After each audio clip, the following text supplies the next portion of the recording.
Selanjutnya kita akan coba membahas tentang teorema Torricelli, tepatnya pada bagian tangki bocor. Nah teman-teman, ada tangki yang berisi air tetapi ada kebocoran atau ada lubang bocor di sana, sehingga ada air yang bisa keluar ya. Teman-teman bisa lihat di buku Martin Kanginan Fisika kelas 11 bab fluida dinamis, tepatnya ada di halaman 175. Di sini ada jarak jangkauan mendatar pada semprotan disimbolkan dengan huruf R. Bisa R, bisa X di sini ya.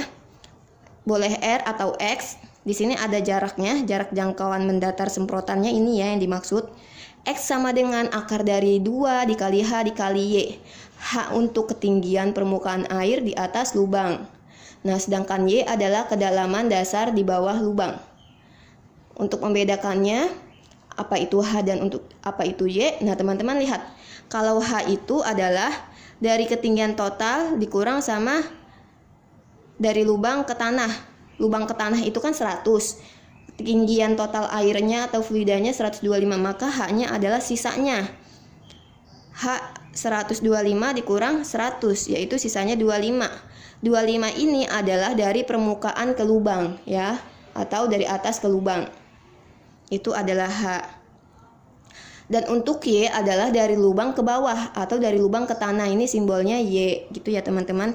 Jadi kalau kita gambarkan, daerah ini adalah H dan ini adalah daerah Y gitu. Bagaimana dengan kecepatan semburan air yang keluar dari lubang? Simbolnya V, yaitu V sama dengan akar dari 2 dikali G dikali H, sama dengan akar dari 2 dikali gravitasinya 10 dan ketinggiannya tadi 0,25. Nah ini berapa nih? 20 dikali 0,25 sama dengan akar 5 meter per second. Itu untuk kecepatan semburan air. Sedangkan jarak jangkauannya adalah X yang ini ya. X adalah akar 2, ini dikeluarin ya teman-teman. X 2 akar H kali Y. Jadi 2 akar dari 0,25. 0,25 itu akar berapa? Akar dari 0,25. Jadi 0,25-nya dikali 2 sama dengan 1 meter. Untuk lebih jelasnya kita akan lihat di latihan soal bab berikut ini ya. Coba teman-teman buka di halaman 186. Nah, kita akan coba bahas untuk nomor 16 dan nomor 17. Yang pertama nomor 16, seperti ini soalnya. Pada sebuah tangki air terbuka berisi terpasang keran pada ketinggian air seperti pada gambar di samping dengan percepatan gravitasi G-nya yaitu 10 meter per second kuadrat. Bagaimanakah nilai kecepatan air yang keluar jika keran dibuka? Nah, teman-teman lihat ya, di sini ada ketinggiannya 2 meter. Jaraknya jangkauannya 120 cm. Nah, ketinggian totalnya yaitu 7 meter. Di sini ada lubangnya, lubang bocornya. Bagaimana cara menjawabnya, teman-teman? Pada kasus tangki bocor, ini gampang banget ya. Kita coba jawab di nomor 16 ini. Kita tulis diketahui, yaitu H1-nya 7 meter. Jadi yang ini adalah H1. Ya, yang ini adalah H2. Gitu. Karena yang ditanya V, maka cara jawabnya seperti ini. V sama dengan akar dari 2G kali H. Jadi 2 dikali 10 dikali H-nya. H-nya itu selisih ya. Selisih dari 7 dikurang 2. Jadinya akar dari 2 kali 10 20. 7 dikurang 2 sama dengan 5. Maka 20 dikali 5 itu sama dengan 100. Nilai V-nya sama dengan akar dari 100. Akar 100 sama dengan 10 meter per second. Untuk kecepatannya bernilai 10 meter per second. Teman-teman bisa pilih option yang B ini. Jadi kecepatan air yang keluar jika kerannya dibuka sebesar 10 meter per second yang B. Bagaimana untuk soal nomor 17? Nah teman-teman, ini masih kasus tangki bocor ya. Pada soal nomor 17, ada sebuah tangki terbuka diisi dengan air sampai ketinggian 6 meter. Pada kedalaman 3 meter di bawah permukaan air, terdapat kebocoran kecil di sisi tangki, sehingga airnya menyemprot keluar dari lubang tersebut dan jatuh ke tanah sejauh R dari kaki tangki. Nah, berapa sih nilai jarak R-nya? Untuk menghitung jarak R-nya, teman-teman bisa pakai rumus kayak gini nih. Nah, teman-teman perhatikan dulu tapi gambarnya ya.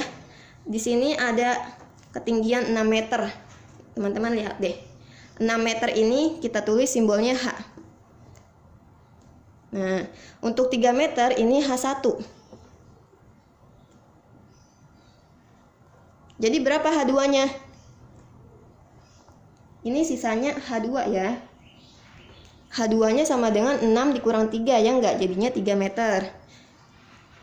Tetapi yang ditanyakan adalah R, jarak pancarannya. Nah, cara jawabnya seperti ini. Setelah teman-teman tulis dulu diketahui H-nya 6 meter, ketinggian totalnya, kemudian ketinggian dari atas ke lubang itu tadi 3 meter, maka ketinggian sisanya yaitu jarak dari lubang ke tanah ya teman-teman, delta H, atau boleh ditulis H2. H2 sama dengan H besar dikurang H1, yaitu 6 kurang 3 sama dengan 3. Nah, untuk H ini boleh ditulis sebagai simbol Y, karena rumusnya nanti kita pakai simbol Y, gitu ya. Jadi H2-nya diganti dengan Y. Berapa sih nilai jarak pancaran horizontalnya? Nah, untuk jarak pancar airnya kita tulis di sini ya. X sama dengan 2 dikali akar H kali Y. Nah, 2 dikali akar 3-nya dari H, Y-nya juga 3. Jadi 3 kali 3 sama dengan 9. Di sini ya, 2 dikali akar 9. Akar 9 senilai dengan 3, maka 2 dikali 3 sama dengan 6. Jadi jarak pancar airnya sejauh 6 meter. Teman-teman bisa pilih option yang C ya. Sekian dulu pembahasannya tentang teorema Torricelli dari kasus tangki bocor. Semoga bisa dipahami, kurang lebihnya mohon maaf apabila banyak salah kata dan penyebutan maupun penulisan. Sekian dari saya. Wassalamualaikum warahmatullahi wabarakatuh.